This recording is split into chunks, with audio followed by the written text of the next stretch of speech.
राहुल गांधी की कांग्रेस नेताओं को वार्निंग। पूर्व केंद्रीय मंत्री और बीजेपी नेता स्मृति ईरानी पर भद्दे और अभद्र कमेंट करने वालों को रायबरेली से सांसद राहुल गांधी ने वार्निंग देते हुए कहा है कि जीवन में हार जीत तो होती रहती है। मैं सभी से आग्रह करता हूं कि वे श्रीमती ईरानी या किसी अन्य नेता के प्रति अपमानजनक भाषा का प्रयोग ना करें और बुरा व्यवहार करने से बचें। लोगों को अपमानित करना और उनका अपमान करना कमजोरी की निशानी है, ना कि मजबूती की। यूपी में 12 जिलों में बाढ़ ने मचाई तबाही। नेपाल में बारिश की वजह से पहाड़ों पर बहने वाली नदियां उफान पर है। ऐसे में यूपी में बाढ़ से हालात बेकाबू हो गए हैं। यूपी के 12 जिले बाढ़ से प्रभावित हैं। ऐसे भी कई जिले हैं जहां गांव पूरी तरह से पानी में डूब गए हैं। वहीं सैकड़ों गांव ऐसे भी हैं जहां बाढ़ से प्रभावित हैं। सरकारी आंकड़ों के मुताबिक 650 गाँव और 18 लाख के करीब आबादी बाढ़ से प्रभावित है। एसडीआरएफ की टीम को भी सक्रिय कर दिया गया है। मुख्यमंत्री योगी आदित्यनाथ ने प्रभावित गांव और ग्रामीणों को हर सुविधा मुहैया कराने के लिए अधिकारियों को निर्देश दिए हैं। डीयू में मनुस्मृति पढ़ाने को लेकर हुआ विवाद। बीते दिनों दिल्ली विश्वविद्यालय के कुलपति योगेश सिंह ने साफ कर दिया था कि डीयू के एलएलबी में न्याय सत्र कोर्स में मनुस्मृति से संबंधित संशोधित विषय नहीं पढ़ाया जाएगा। यह फैसला एकेडमिक काउंसिल की मीटिंग में लिया गया था। आज भी एकेडमिक काउंसिल की मीटिंग रखी गई थी, हालांकि सब्जेक्ट पर चर्चा नहीं की गई। वीसी योगेश सिंह ने कहा था कि एसी की बैठक शुरू होने से पहले ही घोषणा कर दी गई थी कि रिजेक्टेड प्रपोजल पर चर्चा नहीं की जाएगी और मनुस्मृति की पांडुलिपि छात्रों को नहीं पढ़ाई जाएगी। कांग्रेस का हरियाणा मांगे हिसाब अभियान। कांग्रेस की हरियाणा इकाई ने गुरुवार को राज्य की भारतीय जनता पार्टी सरकार के खिलाफ एक आरोप पत्र पेश किया है। कांग्रेस ने बेरोजगारी और कानून व्यवस्था जैसे मुद्दों को लेकर बीजेपी सरकार पर निशाना साधते हुए कहा है कि वह 15 जुलाई को हरियाणा मांगे हिसाब अभियान शुरू करेगी। हरियाणा में इस साल के अंत में विधानसभा चुनाव प्रस्तावित हैं। पटना आईजीआईएमएस के डॉक्टरों का कमाल। राजधानी पटना में डॉक्टरों ने कमाल कर दिया है। दरअसल पटना के आईजीआईएमएस अस्पताल में एक बुजुर्ग मरीज का हनुमान चालीसा सुनते हुए सफल ऑपरेशन किया गया है। मरीज को बिना बेहोश किए ही हार्ट का सफल ऑपरेशन किया गया। ये ओपन हार्ट सर्जरी 80 साल के बुजुर्ग की हुई है, जिनकी हिम्मत की भी हर कोई तारीफ कर रहा है।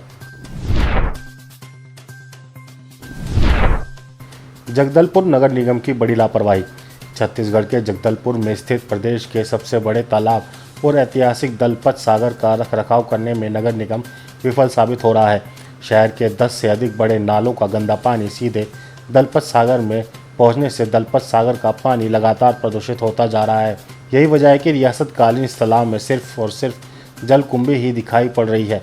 जलकुंभी को नष्ट करने 90 लाख रुपए की लागत से खरीदी गई विंग हार्वेस्टिंग मशीन भी इस तालाब में रोजाना चलाई जाती है, लेकिन गंदे पानी की वजह से यह जलकुंभी दोबारा पनपते जा रही है। ड्रीम गर्ल की चाहत में सॉफ्टवेयर इंजीनियर के साथ ठगी।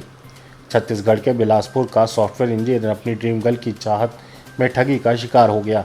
उसने 1 करोड़ 40 लाख रुपए की ठगी हो गई है। इस मिमिक्री आर्टिस्ट ने लड़की की आवाज़ में उससे बात की और शादी करने की बात कहकर फंसा लिया। इसके बाद फीमेल वॉइस में ब्लैकमेल कर पैसे वसूलता रहा। दरअसल पूरा मामला छत्तीसगढ़ के बिलासपुर सरकंडा थाना क्षेत्र का है। यहाँ ठगी से परेशान होकर इंजीनियर ने पुलिस को शिकायत की, जिसके बाद बिलासपुर पुलिस ने मामले की जांच करते हुए आरोपी तक पहुंच गई और उसे मध्य प्रदेश के मेहर से गिरफ्तार कर लिया गया।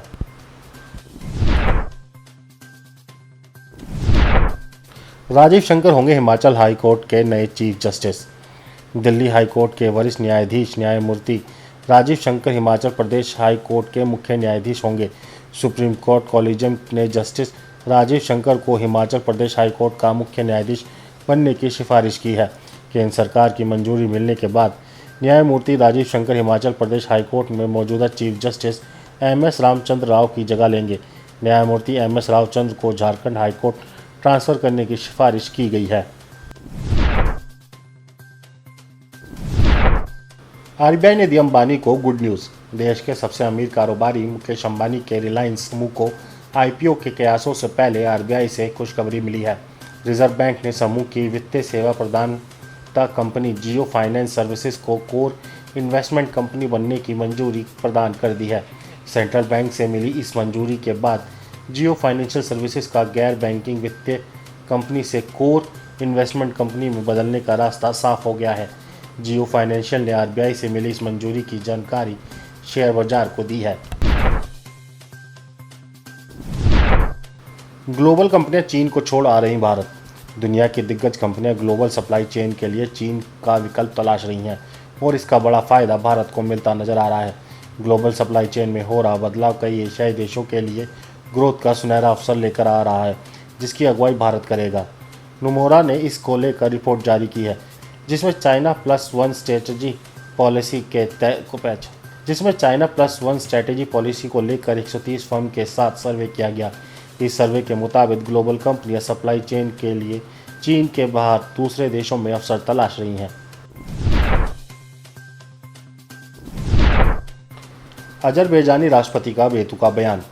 पाकिस्तान की आधिकारिक यात्रा पर पहुंचे अजरबैजान के राष्ट्रपति इल्हाम अलीयेव ने कश्मीर का मुद्दा उठाया है। अलीयेव ने कश्मीर मुद्दे पर पाकिस्तान का समर्थन किया, साथ ही संयुक्त राष्ट्र सुरक्षा परिषद के प्रस्ताव की भी बात कही है। भारत का बगैर नाम लिए अलीयेव ने कहा कि कश्मीरियों के अधिकारों का उल्लंघन हो रहा है। अजरबैजान पहले भी कश्मीर मुद्दे पर पाकिस्तान का समर्थन कर चुका है। भारत हर बार अजरबैजान को करारा जवाब देकर उसकी बोलती बंद कर देता है, लेकिन माना यह जा रहा है कि आर्मेनिया भारत दोस्ती को लेकर अजरबैजान चिढ़ा हुआ है। अमेरिका के सटे इलाकों में चीन के 4 युद्धपोत। अमेरिका के करीब चीनी युद्धपोत देखे जाने से एक बार फिर अलर्ट जारी किया गया है। अमेरिकी तटरक्षक बल ने खुद इसकी पुष्टि की है। तटरक्षक बल ने कहा है कि उन्होंने इस हफ्ते के अंत में अलास्का तट पर 4 चीनी युद्धपोतों को देखा है। इसके बाद से अमेरिका ने अपने तटीय इलाकों में हाई अलर्ट जारी कर दिया है, साथ ही सुरक्षा को बढ़ा दिया गया है। अमेरिकी तटरक्षक बल ने कहा कि अलास्का तट पर कई चीनी युद्धपोत देखे गए हैं। इमरान खान की हरकतें आतंकवादी की तरह। पाकिस्तान की एक आतंकवादी रोधी अदालत ने पाकिस्तान के पूर्व प्रधानमंत्री इमरान खान को लेकर हैरान कर देने वाली टिप्पणी की है। अदालत ने कहा कि 9 मई 2023 को हुई हिंसा के मामले में जेल में बंद इमरान खान की हरकत एक आतंकवादी की तरह है। कोर्ट ने कहा कि उन्होंने अपनी रिहाई को लेकर दबाव बनाने के लिए पार्टी नेताओं को सरकारी संपत्तियों, सैन्य अड्डों और पुलिस अधिकारियों पर हमला करने के लिए काम सौंपा था। कनाडा से रिश्तों में कड़वाहट। बेशक कनाडा और भारत के रिश्तों में इस समय थोड़ी कड़वाहट आ गई हो, लेकिन भारतीयों की सबसे ज़्यादा पसंद कनाडा देश ही है। 2013 से कनाडा जाने वाले भारतीयों की संख्या में 4 गुना वृद्धि हुई है। National foundation for American policy ने अपनी रिपोर्ट में दावा किया है कि रिपोर्ट में बताया गया है कि 2013 से 2023 तक भारतीय लोगों की संख्या 32,828 से बढ़कर 1,39,715 हो गई है, जो 10 साल की अवधि में 326% की वृद्धि को दर्शाता है। चीन के दरवाजे फिर पहुंचा पाकिस्तान। कर्ज की मार झेल रहा पाकिस्तान एक बार फिर चीन के दरवाजे पर पहुंचा है। पाकिस्तान इस समय भारी भरकम कर्ज में डूबा हुआ है और ब्याज चुकाने के लिए भी उसके पास पैसे नहीं हैं। पाक खराब नीतियों की वजह से चीन के कर्ज के जाल में फंसता जा रहा है। उसे मजबूरी में बार बार चीन से कर्ज भी लेना पड़ रहा है। अब पाकिस्तान के वित्त मंत्री मोहम्मद औरंगजेब और योजना मंत्री एहसान इकबाल चीन पहुंचे हैं। उन्होंने चीन की सरकार से $15 अरब के एनर्जी ऋण को रीफाइनेंस करने की मांग की है। हालांकि पाकिस्तान को चीन की सरकार की तरफ से अभी तक कोई हरी झंडी नहीं मिली है। आप इस खबर के बारे में क्या सोचते हैं, हमें कमेंट सेक्शन में बताएं। साथ ही ब्रह्मास्त्र न्यूज को सब्सक्राइब और शेयर भी जरूर करें।